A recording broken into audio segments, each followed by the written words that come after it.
যেন আমিও স্পর্শ দোষে দোষী, একান্ত অস্ফুটে যদি কোনো বিষ কুটো জাল ছুতে চায় প্রবল আক্রোশে, তবে এই অর্ধমৃত হাতটুকু নিও, এটুকু সম্বল।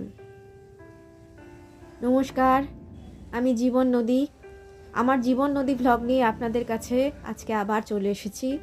আশা করি যে যেখানে আছেন সবাই ভালো আছেন। সবার মঙ্গল কামনা করে আমার আজকের দিনটা শুরু হচ্ছে। আজকে আবার একটা রৌদ্রোজ্জ্বল দিন। রৌদ্রোজ্জ্বল দিন মানেই আমি জীবন নদী বা অরুণিমা ভীষণ হাসি খুশি থাকি, ভীষণ কাজ করে ক্লান্ত হই না, ভালো থাকি, বিষাদ ছুতে পারে না। যদিও আমার সব কবিতাই বিষাদের মতো, তবুও আমার জীবনে এই টম অ্যান্ড জেরির মতো দৌড় থামে না। বিষাদ এবং আনন্দ দুজনকে নিয়ে ছুটে বেড়ায় আগামীর দিকে। সকাল হতেই বিড়ালকে নিয়ে একটু খেলা করে বসে পড়েছিলাম চায়ের কাপ হাতে। আজকে জানলার ধারে বসে মিঠে রোদটুকু পোয়াতে আমার বেশ ভালো লাগছিল এবং জানলা দিয়ে বাইরে তাকিয়ে দেখছিলাম আমার এই জানলার বাইরে যেটুকুনি আকাশ সেটুকুই আমার। কোনো এক কবি লিখে গিয়েছেন এই কথাটি। আমার খুব ভালো লাগছিল এই আকাশের ফালিটুকু দেখতে, এত অপূর্ব সবুজ সকালবেলায় চোখের আরাম হয়ে ওঠে।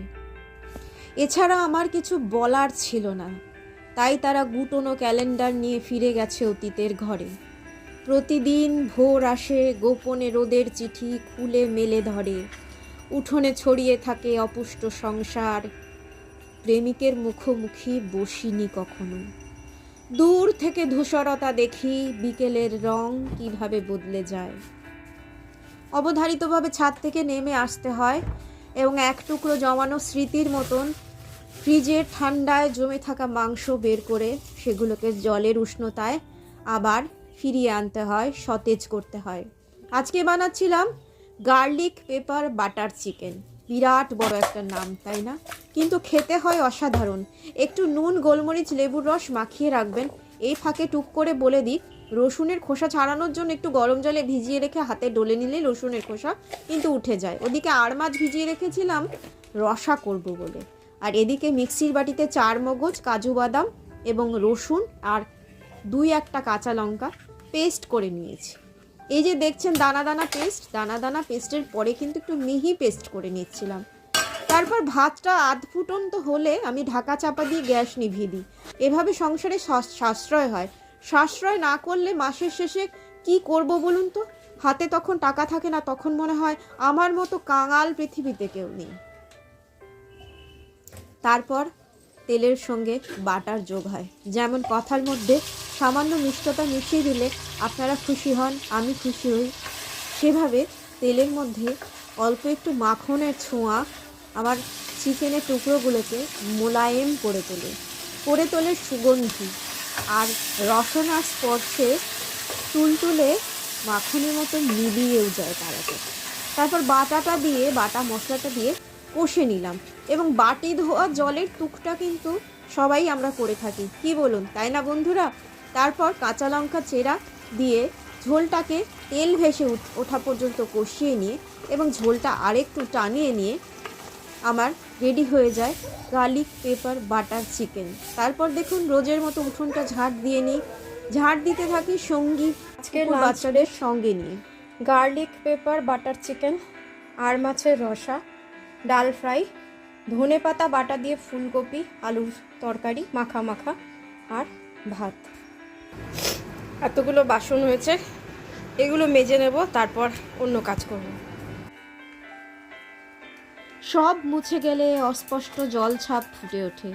স্লেট তো ফসিল মাত্র, জন্ম ছিল, সংসার ছিল, বেঁচে বর্তে থাকতে চেয়ে কবে যেন পাথর হয়ে গেছে। আমি নিজেকে সাজিয়ে তুলি। সপ্তাহে একদিন চুলগুলোকে রং করি। সপ্তাহে একদিন এইভাবে গরম জল করে চিরুনিগুলো ফুটিয়ে নিই, তাতে করে এটা মানে স্বাস্থ্যকর হয় ব্যাপারটা, আর দেখতেও ভালো লাগে। চিরুনিগুলো পরিষ্কার হয়ে গেছে। আমার সব কথাই অসমাপ্ত। এখন মনে পড়ে না কি বলতে চেয়ে এই জীব সর্বদা নড়ে চড়ে।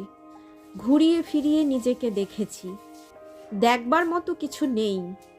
কয়েকটা আঁচড় এলোমেলো ফুটে আছে, সামলে নিলে বেশ একটা গল্প হতে ভালো। এই পর্যন্ত যে কবিতাগুলোর অংশ অংশ করে পড়লাম সেগুলো আছে আমার খতেরা নপুংসক কবিতার বইয়ে। এই কবিতার বইটি বেরিয়েছিল আজ থেকে 2 বছর আগে। সংসারের কাজ করতে করতে যখন বিষাদ গ্রাস করে তখন আমার হাতে উঠে আসে কলম আর পেন। যেমন ডাস্টার দিয়ে যত্নে আমি মুছে নিই গ্যাসের ওভেন, যেমন প্রুনিং করা গাছগুলো খুব সুন্দর বেড়ে ওঠে দেখে যেমন আমার হর্ষ উৎপাদন হয়, তেমন আমার গলির গাছে সাজানো বাড়ির ফাঁক দিয়ে একটু একফালি রাস্তা দেখা যায়, একফালি আকাশ দেখা যায়। যেটুকু আকাশ দেখা যায় সেটুকু চৌকো নীল নিয়ে আমার অন্ধ গলির দিকে যখন তুমি এগিয়ে আসবে দেখবে সমস্ত রোদ্দুর, সমস্ত সবুজ হলুদে মিশে তুলসী গাছের ছায়া সবুজ বারান্দার রোদটুকু গিলে নেয়।